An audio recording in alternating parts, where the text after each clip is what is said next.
I know that this is going to be a fast hour together, and I want to make sure that we get a chance to really connect and really build something as a beautiful little community that I see gathered here. So, welcome. Thank you. To get us started, I'm just going to introduce myself briefly, and I'm going to put something in the chat. I was actually kind of excited that we had the opportunity to hear each other's voices. And I want you to know that this gathering has been designed really for us to to um, to imagine together, uh, uh, to bring the challenges that we've been experiencing in our classrooms and kind of hold a space where we can tackle it together, and also to to imagine some maybe radical possibilities as a community together as well. So to start, I would love to invite each of us to to bring ourselves into the space, and I will go ahead and get us started with that. Um, so I would love for us to share our names, our preferred pronouns, what is your department, and also share a time when, as an undergraduate student, which remarkably it's getting further and further and further away for me, as I'm sure for many of us, because time seems to be tricky like that. But as an undergraduate student, if you can recall a time when you experienced really wonderful teaching, and what made that so impactful for you. And I know that it'll take a little bit to think about, but the good news is I'll go first. And so you do have that time. And then after that, what I'm going to do is just call on, and, you know, I would love for us, if possible, to bring ourselves into the room with if we can unmute, that would be beautiful. And the reason why I do that, welcome everybody. Welcome to those who just joined. I am putting our prompt into the chat. And the reason why I do that is because when I hold space for a conversation, I really love to start with all of us being the container. So if we can bring each of our voices into the space, I imagine it that we're weaving a container that just makes it easier for us to be in dialogue with each other. So my name's Amesha Iesh, pronouns she or they, and I'm in the psychology department. When I was thinking about this prompt, and it's so funny when you make up the prompt, but it's still not easy. So when I was thinking about that, I was thinking about my, I think it was like a psychoanalysis class, or maybe it was, at that time, it would be like the abnormal psychology class. But the professor who led that in my undergraduate institution had each of us in our classroom. It was a small classroom, but each of us had to adopt a specific scholar that we had to embody the entire semester. So the entire semester, you had to know that person well enough, that famous psychologist well enough to always speak from their perspective, like to speak as though, you were writing their books. You were. So I was Carl Rogers. And of course, now I have this, and it was the best person, to embody just unconditional positive regard for everyone. But I just loved that approach. I loved it because I really got to, think of these scholars as humans. I got to think about the complexity of the time that they were inhabiting. And I was also like, it was a really responsive way to think about these concepts. So I hope that gave you a bit of time to think. And for those of you who joined just recently, I'm going to go ahead and put these prompts in here again, because I'm really inviting each of us to enter the space and share. So now I'm going to pass it to Jill. Thank you. I can't figure out how to change my name, so sorry about that. I've been away for a year, so yeah, my Zoom skills have gone down the toilet apparently. Yeah, so I'm Jill Grossfire, and I'm from the Department of Psychology too. I use the pronouns of she and her, and I'm really struggling with thinking of a really good, wonderful example of undergraduate teaching. Because my undergraduate was a really long time ago. And it was in my undergraduate was in optometry. And it was very lecture based. So I don't really feel like I had great teaching. Maybe I had some interesting presentations. I think that's probably the Mm, extent of my undergraduate. mm, Yeah, and maybe I liked the fact that when we were learning sort of clinical skills, we it was a little bit hit and miss and self-exploration. So, we kind of there was some modeling and then we had to figure it out by ourselves. mm, Yeah. So I think what I'm trying to do as a teacher is very different from what mm. I received as an undergraduate. Thank you so much, Jill. Yeah, and that's real too. Not having had that one spark of an encounter, and then how that then shapes your own approach. Beautiful. So now I will pass it to Ellen. Hi, Ellen Sexton, She and Her Library, and I was I had a wonderful zoology lecturer who really, through just his personality and through humor and through anecdotes, really brought alive the world of very small animals. And he did so with very, very funny anecdotes that, that I still think today.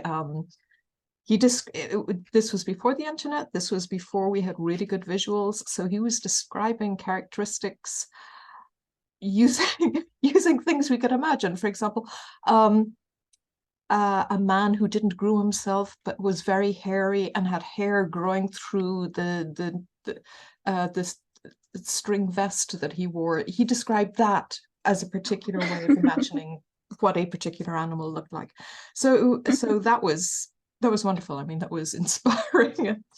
But again, it was because of his personality, I think. I don't know if he thought. He probably, in retrospect, he probably did think about how he was teaching. But and yes, it was a very long time ago. Oh, thank you, and I really appreciate that visual of I You see? saw the hair growing through the vest. It really works. Um, Marissa.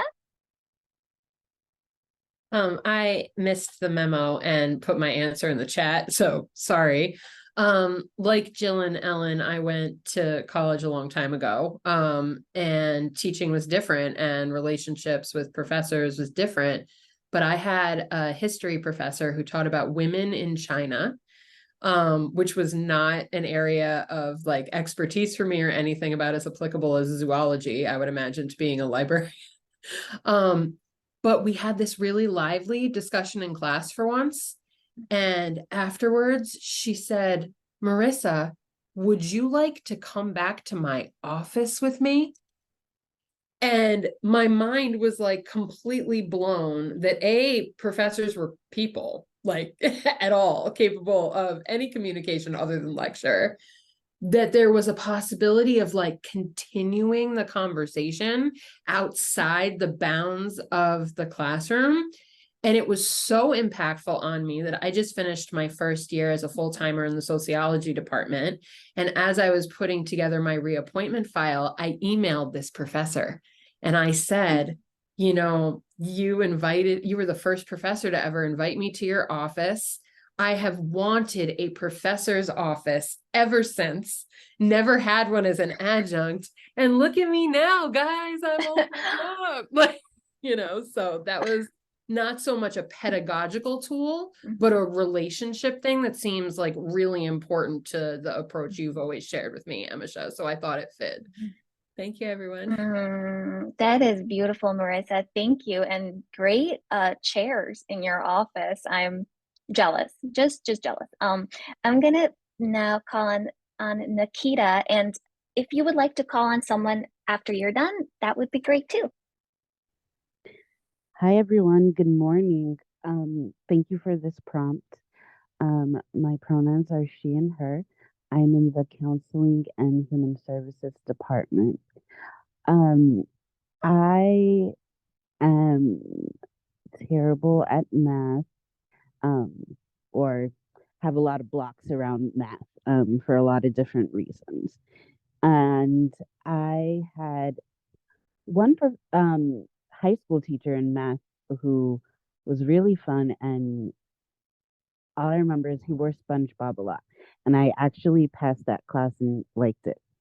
Uh, and when I was in undergrad, I I think I failed stats maybe twice, and then um my advisor was like, I think you'll really like this professor and this class. And I can't for the life of me remember his name or what the class was, but it was like special topics in statistics.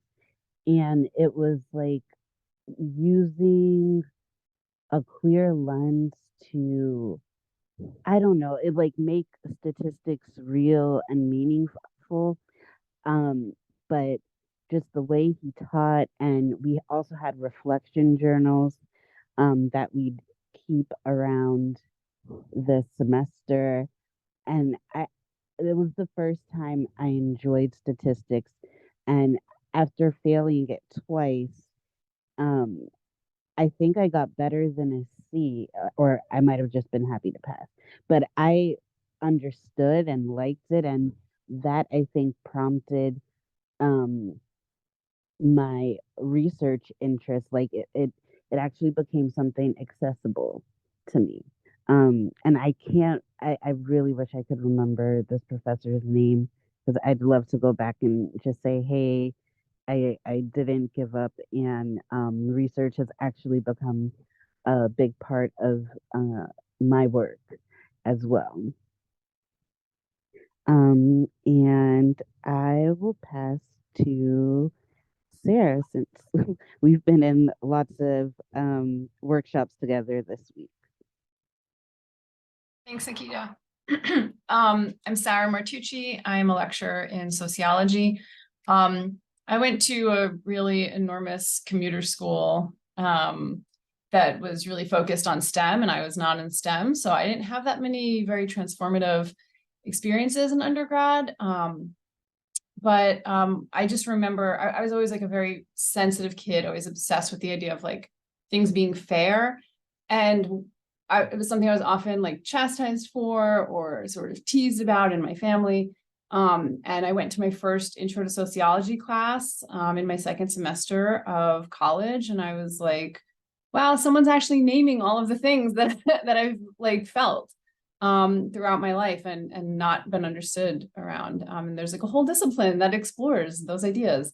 And obviously that was extremely transformative on its own, because I became a sociology professor. And I think that that's why that that's what I want my students to get out of the intro to sociology class today, is like, we can name the things, the feelings that you have and the things that you've experienced in your life. So that's been, it was, I don't even remember like any specific pedagogical moments in that semester, but just like the material. Virginia, did you already have a chance to share? Hey y'all, I think something's going on with my camera. But I guess one transformative moment in my undergraduate experience really came late, probably junior year. And I had a professor, her name was Dr. Tracy, and she taught multicultural psychology. And I felt like it was impactful because it was the first time a professor actually wrote on my paper something that felt like it was individualized and personal to me and to what I was writing. And also it was the first time somebody recommended graduate school. And I think that having a professor affirm me in that way really helped, especially since I was, you know, the first person in my family to go to college, and I had made it to junior year. And that was the first time somebody even mentioned graduate school to me. And so I think that made it special and transformative. And, you know, I'll never forget her. I still have the paper where she wrote, you know, I think that your graduate school material, come to my office so we can talk about it. So that was my transformative moment.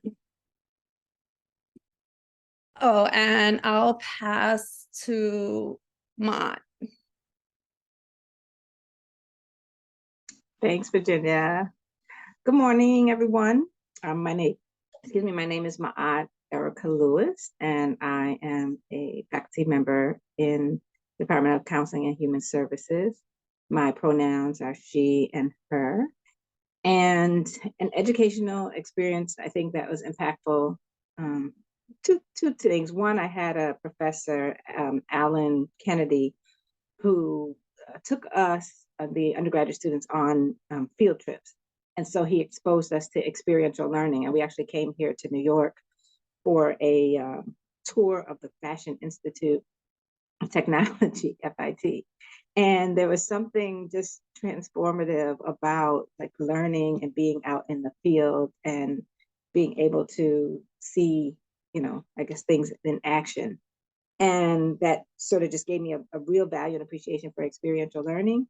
And similarly, I had a professor, Kenneth Baycoat, who used to show videos during class, but he showed videos on material that like you wouldn't normally think was a part of the curriculum. And they were really, you know, sort of culturally based educational materials, and, you know, by authors of color. And it also, and this was over, you know, 20 some years ago.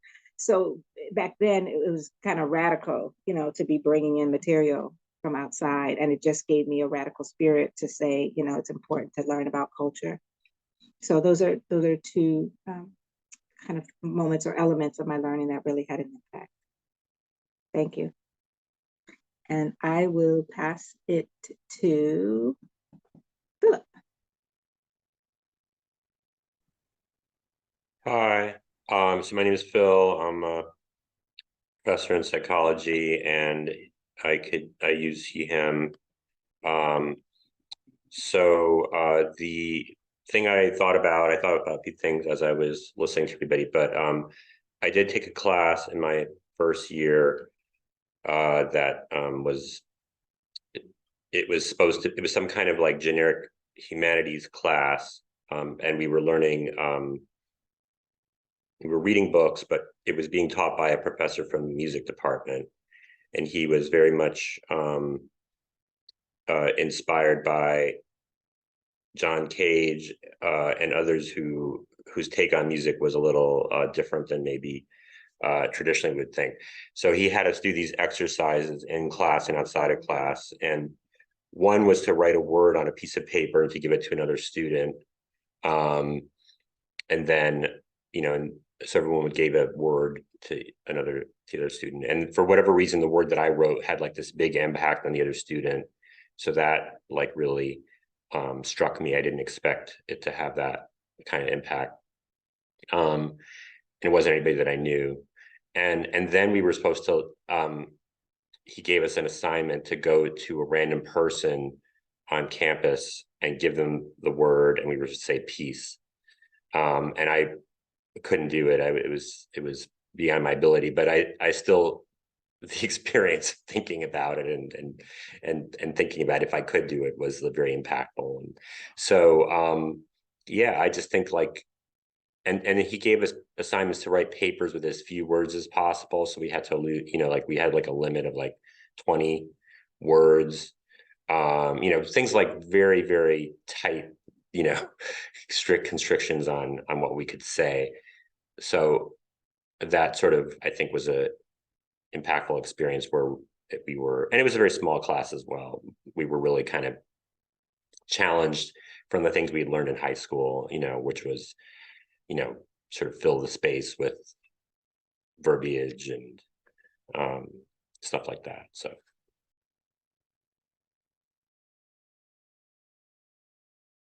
Oh, I'm sorry. So I have to hand it to another person, and I'll hand it to Mohammed.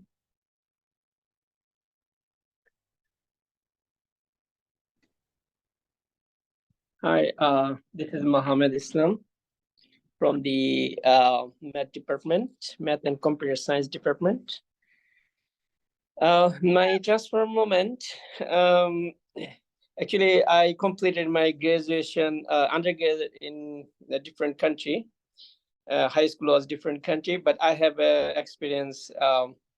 I completed my graduate in this country.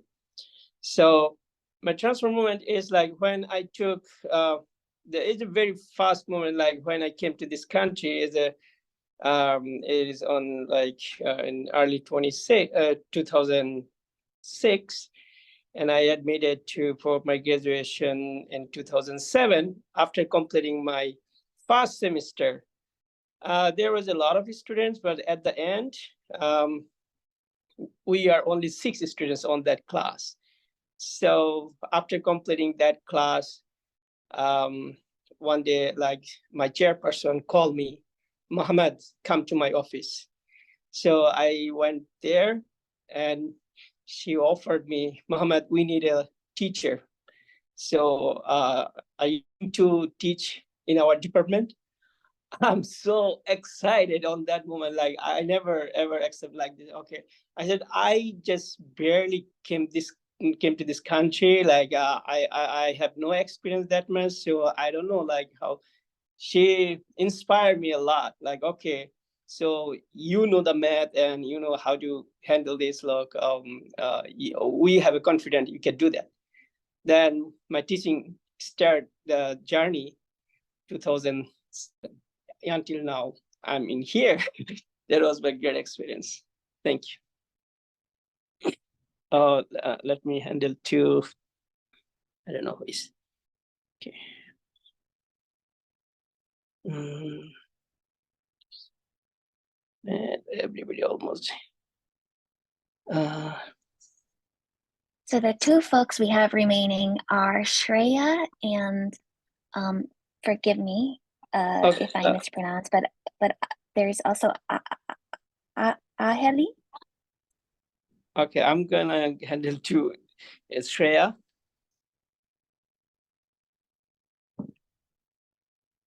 And we're not able to hear you quite yet. I cannot believe I still haven't managed to unmute myself in a timely way. I'm sorry. I'm Shreya Subramani. I teach in the Law and Society program within the Political Science Department. I'm an anthropologist by training. Oh, she, her are my pronouns. And an undergraduate experience. So I took this, I was very, I liked the name. It had something about revolutions in the title. It was a seminar. I was a freshman. I shouldn't have probably taken this class as a freshman. And the professor was very, not necessarily what you would imagine to be warm and fuzzy. And we're all sitting down and we look at the text that we're reading. And within the first week, we were reading different works by Rosa Luxemburg, the kind of, from the turn of the 20th century, and kind of reading about, the histories of radical socialism. And the professor came alive through connecting these readings to, kind of lineages of radical scholarship and activist scholarship. And I really felt like that was pretty inspirational. I try to model that as that kind of the reading practice itself can be the thing that animates us, not just the reading practice, but the connections you make across kind of histories of potential activism, just as the same as we study, histories of domination and coloniality. We're also studying like the histories of resistance. So Thanks. Haley, sorry.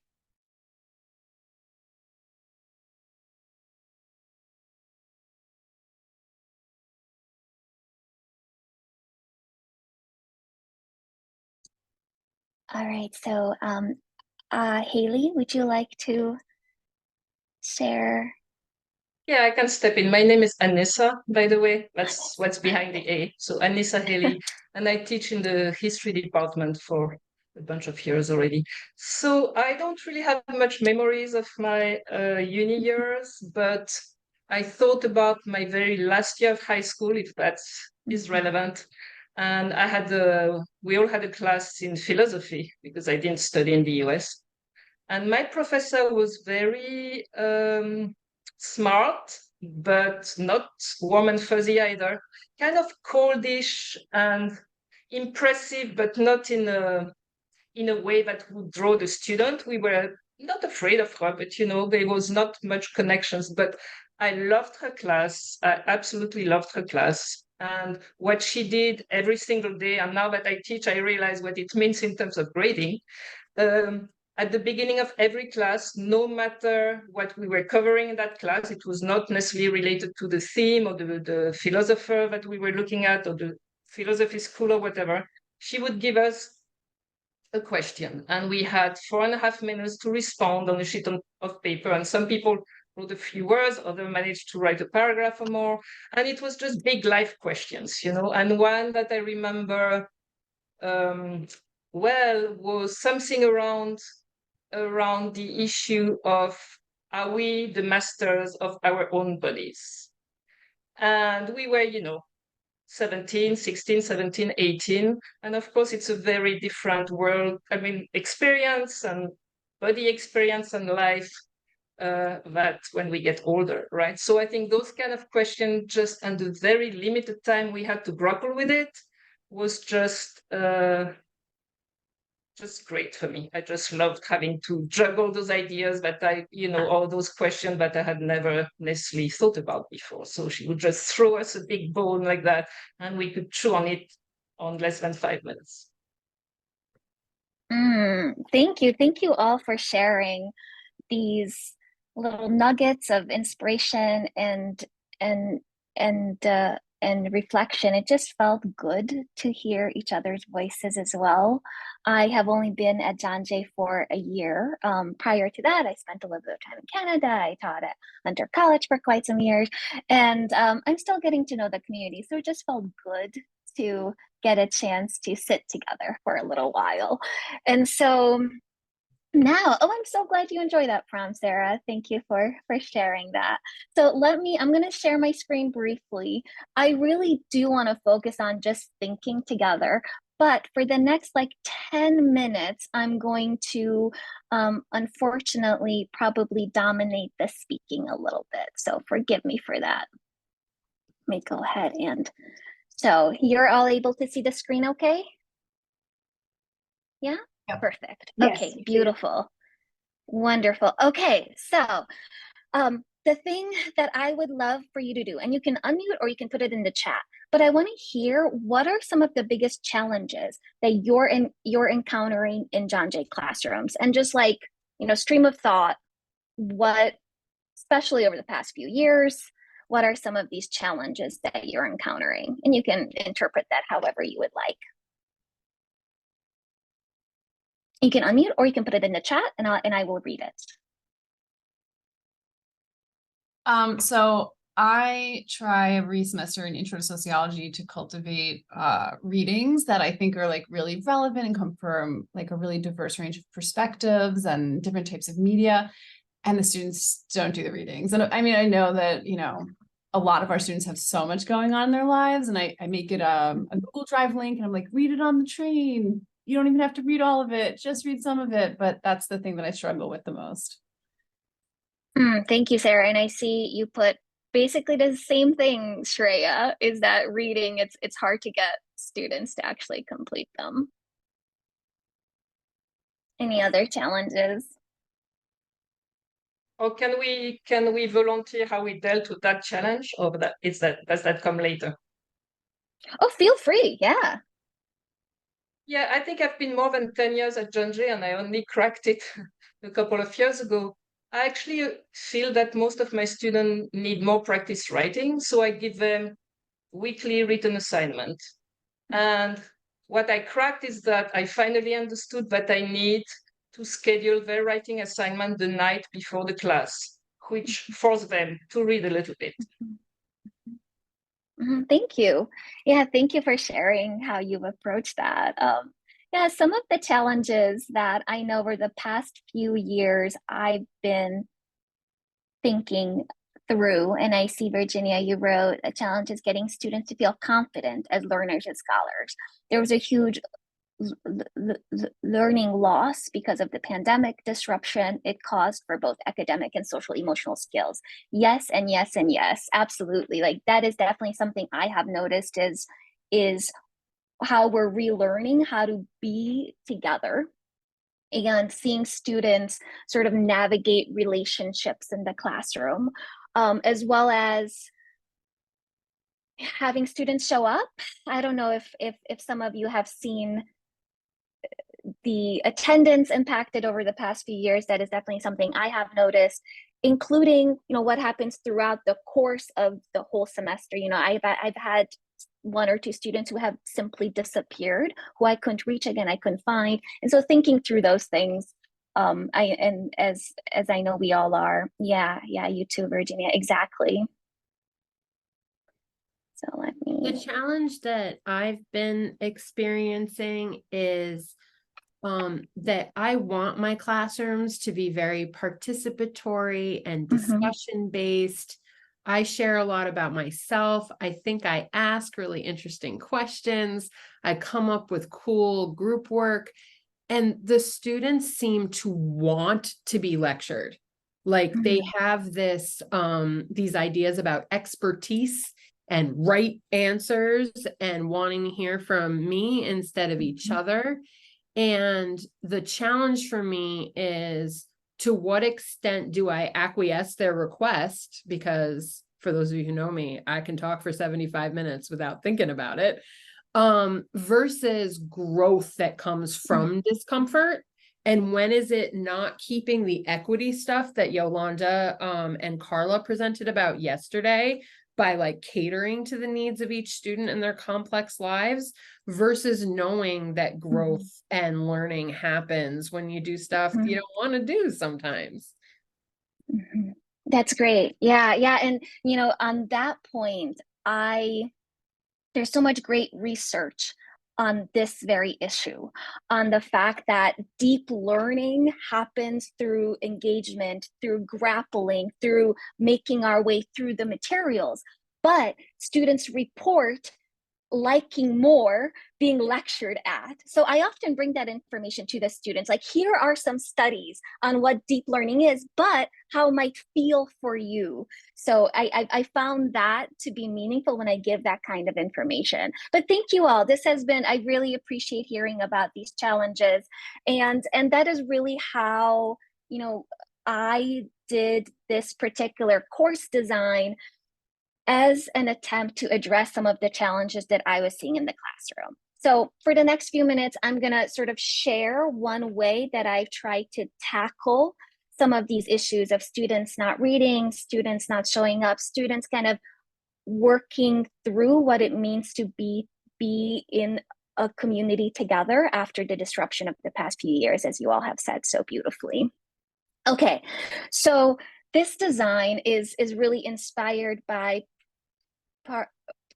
participatory education, and for many of us, these names are not going to be new, but folks like Bell Hooks and Miles Horton and Freire have really sort of paved the path to thinking about what it means to structure the classroom in a way that serves the students and the communities that they come from, as well as the broader communities. So I won't go too much in depth here, because again, I would just love for us to chat. It's just such a rare opportunity that I want to save most of the space for that. So I will plunge right in and tell you about what I did in the classroom so that we can kind of talk through the ethics of that, talk through the opportunities of that, talk through how you have integrated these approaches in the classroom and what you have seen as a result. So for a little bit of a backdrop, I'm a participatory action researcher and critical social psychologist, and I support some work at the Bernstein Institute of Human Rights. There, I work with the Jailhouse Lawyers Initiative.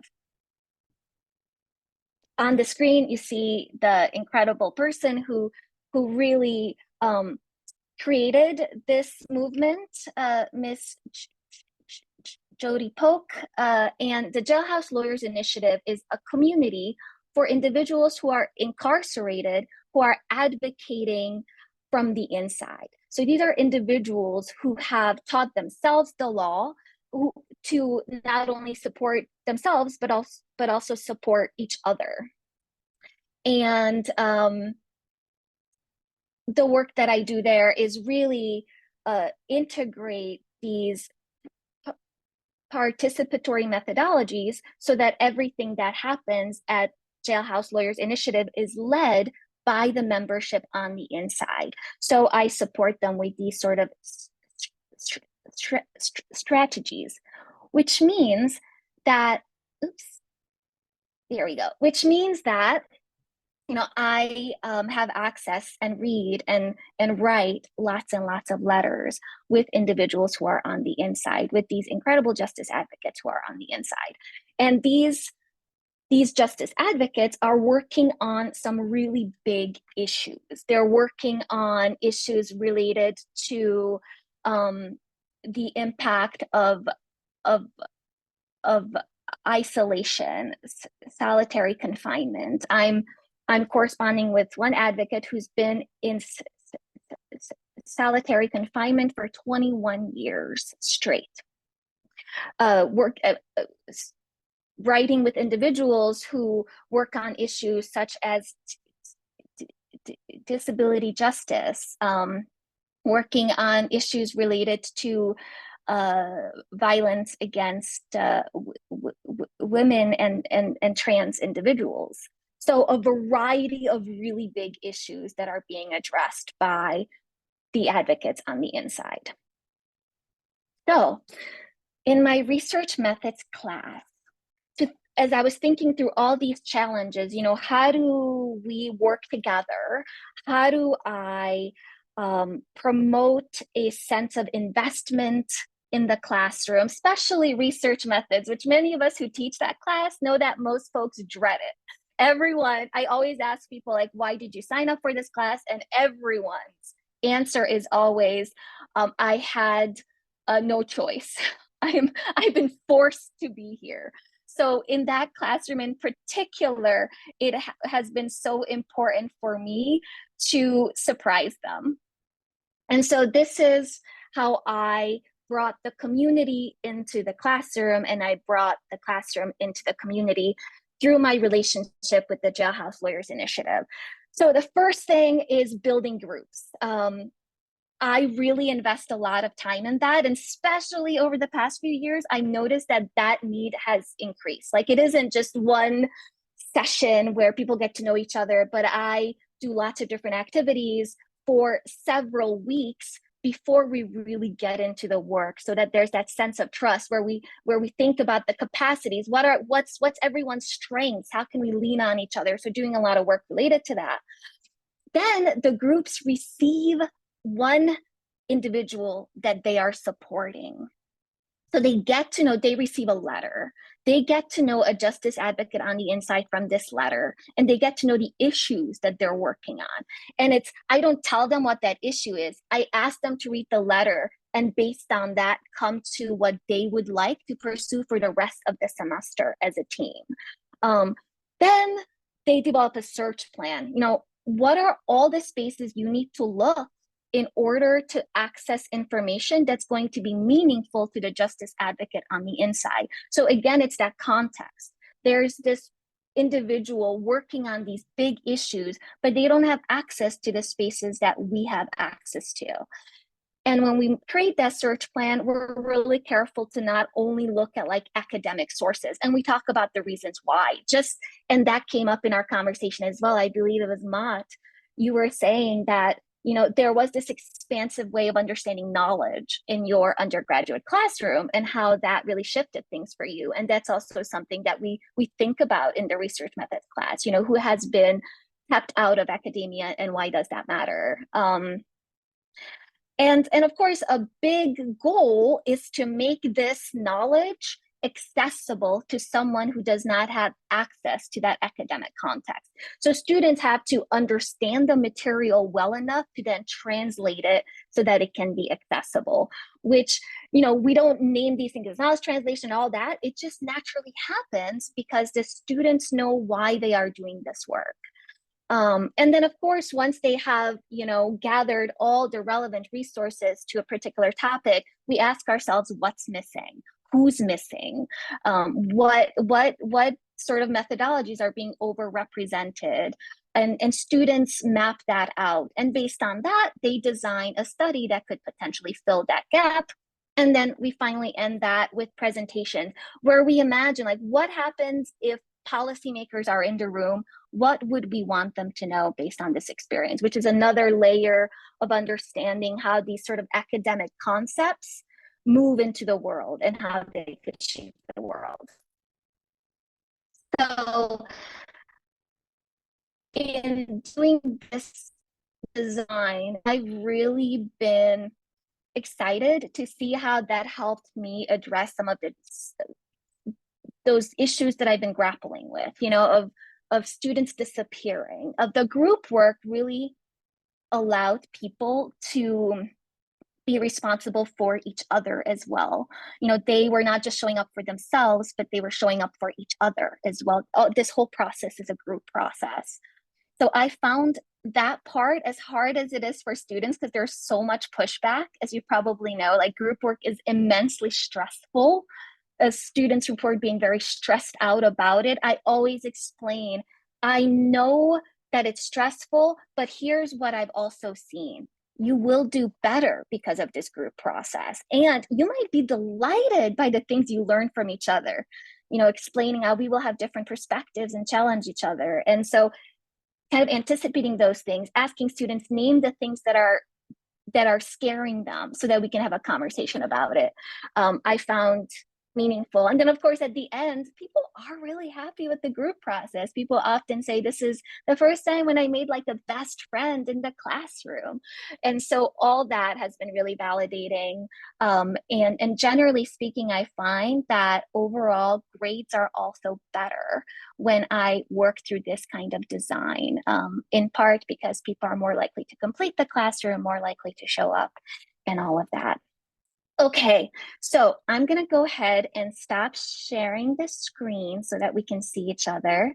And for the rest of the time, because I had a few more slides, but I want us to talk about one ethical questions that are arising for you as you hear this. I also want to hear how you've experimented with this kind of connection in the classroom, and what you found. So I'm going to go ahead and stop sharing because it's just so much better to see each other's faces if you have your camera on, but absolutely no pressure. Yeah, so should we begin with the ethics part? Like, what are some ethical qualms? Yes, Jill. Yeah, I think for a long time I really struggled with doing group work in my classes, and I taught in learning communities. When I first came to John Jay, we don't have learning communities anymore, but that was an expectation, and I didn't really have a lot of experience of doing group work with CUNY students, and so I sort of came at it with a totally wrong, you know, like, here's your group work, off you go and do it and come back. And so I've learned that is not ethically, that is not a good thing to do, because not everybody has access to being able to work outside of class with other people, and that's really difficult. So I think two things that I have found to be very helpful when doing any kind of group work, which I try and incorporate in all of my classes, is, as you've said, is that you have to build the relationships and do that slowly over time, but also to get students to articulate why they think group work might be a good idea at the very get-go. So you mentioned that you tell students that this, this is helpful for them. But I like to start with, well, we have a group project, and why do you think that might be a good idea? And they really know all the reasons why it's a good idea, even though they often say they don't like it, and they're concerned about it, and they don't want to I mean, I think, as you said, like talking about why, what are your fears, and what can we do to overcome those. So I think the transparency at the beginning is really important. And I would just say the other thing is, for me, I think a lot of the group work has to occur in the classroom. So expecting students to work together in groups outside of the classroom is, I don't think that's an ethical thing for us to expect of students at CUNY. They don't. I totally agree. Right? It's not appropriate for our Yeah. population. Yes, I totally agree. I think that, in the research methods, we have the recitation section, and that's the only place where the group work happens, where we have an entire, hour and 10 minutes after every session where the groups then come together to move this work forward. Because I absolutely agree that otherwise it is not designed for the lives that really we all lead. And so I really, really appreciate like highlighting that, how that could otherwise then result in more harm. Separate from the ethics of like doing this in groups with our population, I'm also thinking about your more pointed question about the ethics of like activist scholarship in communities. I designed an assignment with a social worker who's employed by a public defender's office, to have my sociology students not use like a social worker hat, but rather a sociologist hat to write mitigation statements before sentencing.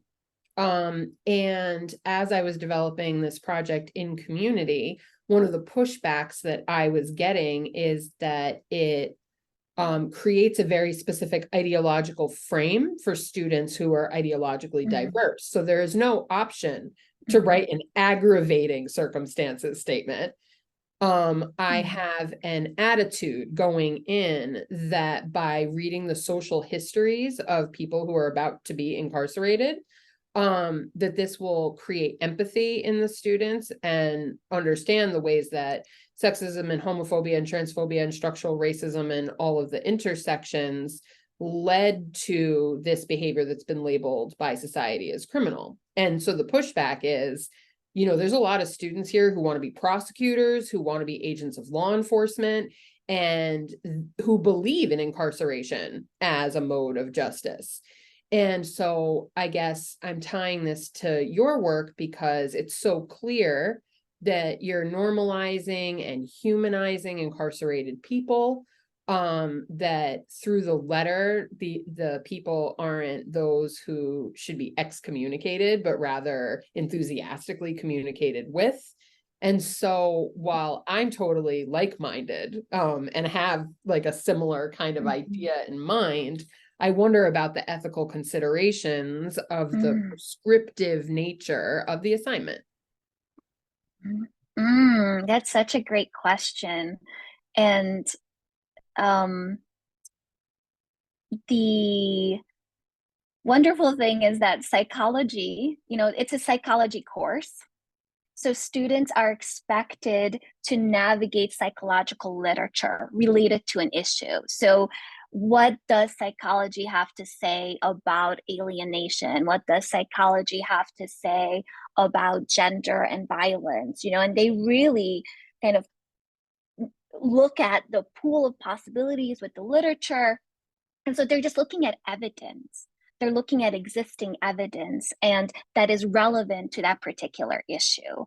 So I don't know if students experience it in that sort of activist way. You know, we say, what does psychological evidence have to say about this? What kind of evidence is missing from the conversation? So when you have a really problematic school of thought in psychology, maybe it's kind of dated and it's idea about like biological or psychological reasons that people commit crime or something. You present that with like equal weight to the more critical scholarship that you prefer, and then they figure it out, or they're using empirical evidence from psychological studies less than theory. So we do lots of deep interrogation. This is about critical thinking as well. Like students, one, we know how our students are such phenomenal critical thinkers, and we just have to invite them to dip into their own expertise and experiences and make room for that. So I've never really run into this issue in the classroom that you're describing of having students kind of without reflection, bring in really problematic literature. We also do things like I ask students to say, let's look at, you know, they gather all the relevant research. I'm like, let's look at where do these individuals come from?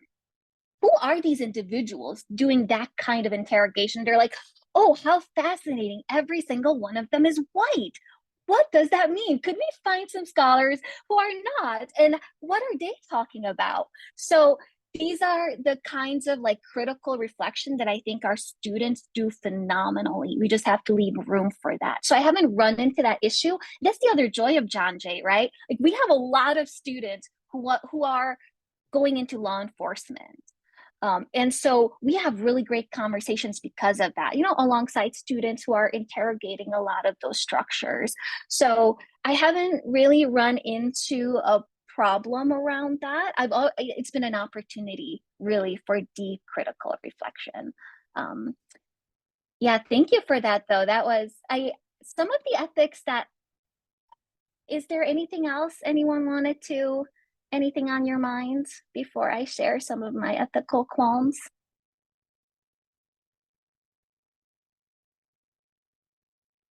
This is the tension between wanting to hear the lecture of the instructor and also wanting to share. So I want to hear your ethics, and then maybe that'll spark some other things I do want to say, but if you would, I'd love to hear your examples. Thank you so much. I appreciate that naming of the tensions that we feel too, even if we know what deep learning is. So I think one of them is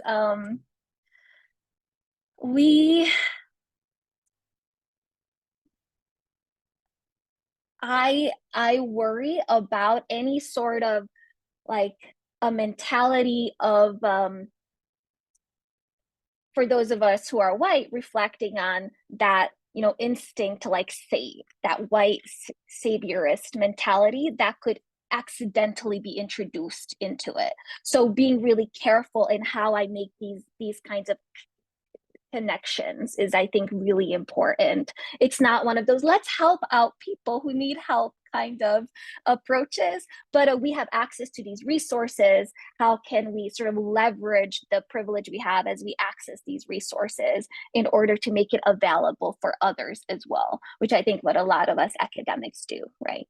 So that's one ethical concern, though, and that's like a very fine line.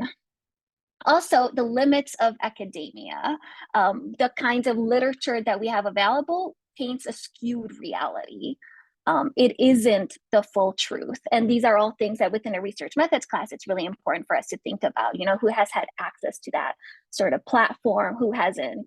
And so these are all things that have to be articulated along with, you know, the tasks themselves, so as to not, you know, accidentally create like a very problematic sort of relationship. These are just some things that I was, you know, jotting down as I was thinking through the ethics of a process like this. Did you want to say something, Matt? I really appreciate the pedagogy you've laid out. I do use group work in the class that I'm currently teaching and have really integrally involved it, where the students, are required to join a group, and we do spend those first few classes with graded, graded work around forming the group. And just the issue of being responsible for one another. So I teach the Foundations in Human Services and Counseling course, and it really, the group is used as a tool for doing the group work, but also for connecting with each other and utilizing the skills that they're learning. And I find that there's tension for the students around, well, what if somebody doesn't pull their weight, and how do we deal with that? And in our class, it's easy. Well, then you just put your counseling hat on and you reach out to, support them in the fact that they haven't shown up or they're not doing their portion. And even going so far as grading in a way where the grades are not a whole group grade, but that there's some individualism within the points that students can get, so that we remove the sort of group pressure that they then all need to be doing things equally, because we are trying to do it equitably. And that may mean different people carry different weight. So that's just a challenge I find, that the students are wanting to make sure they're not, getting, if one person is having difficulty, that they're all not going to go down with the ship. Yeah, thank you. Thank you so much. I found myself, because initially the thought was each group would hand in one single report at the end, but I was recognizing that need as well towards that. And so then I made it so groups could petition me to hand in one single report. Otherwise, everyone was going to hand in an individual report. So I liked flipping that at the very end, where students either had to convince me that they wanted to do one report, which was so beautiful because most of the groups did. They were like, we want to do a single report. And I was like, yes, like that means you all found a way to work together really effectively and are really proud of what you're going to be turning in. And then the groups who really needed that addressed differently just didn't petition me, and there weren't any hard feelings. So it was like, it's an individual report unless you petition me. So it flipped the way that I was asking them to engage with that. And I think that helped resolve that very tension you were naming. It's always a work in progress though. Thank you so much. So we only have a couple more minutes left. And so we're going to see a closing slide soon. But has anyone, as we near the end of the conversation, and of course you can reach out to me absolutely anytime, and I would love for us, it's just so nice to meet you all. So it'd be really great to continue to be in conversation about anything and everything. But as we're nearing the end, has anyone has found ways to connect the community with what you were doing in the classroom, like the community on the outside of the classroom?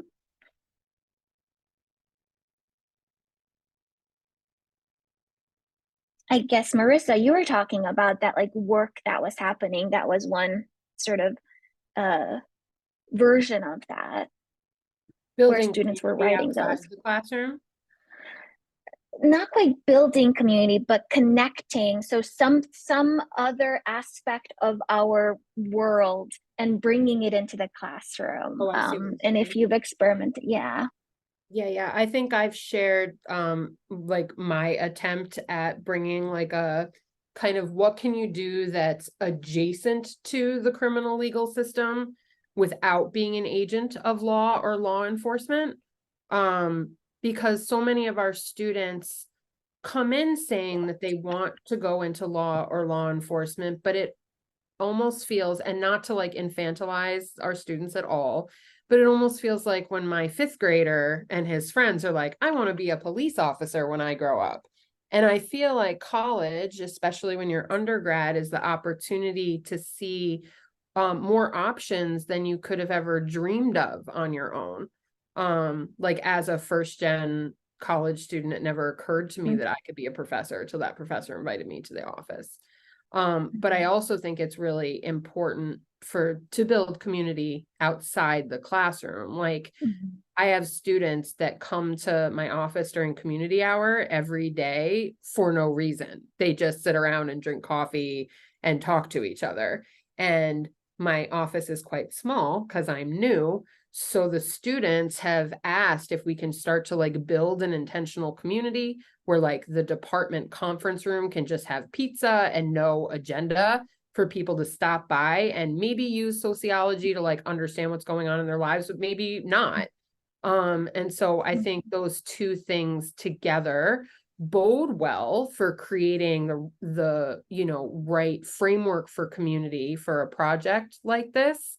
And yet I still struggle with the challenge that I described, which is that I have these big plans going into the beginning of the semester, and then I allow the petitioning to drive me instead of the way you're describing it as like a way to kind of guide the students, where I'm like, okay, customer's always right. That's what they want. And that's not pedagogy. So those are like kind of a bunch of thoughts that come to mind with that question for me personally.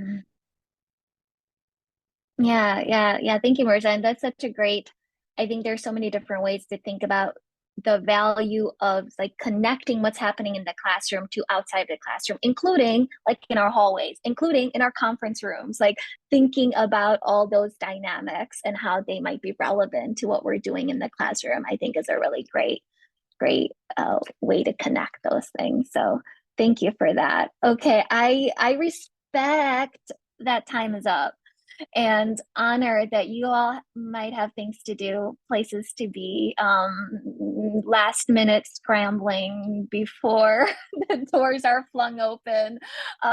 Raise his hand.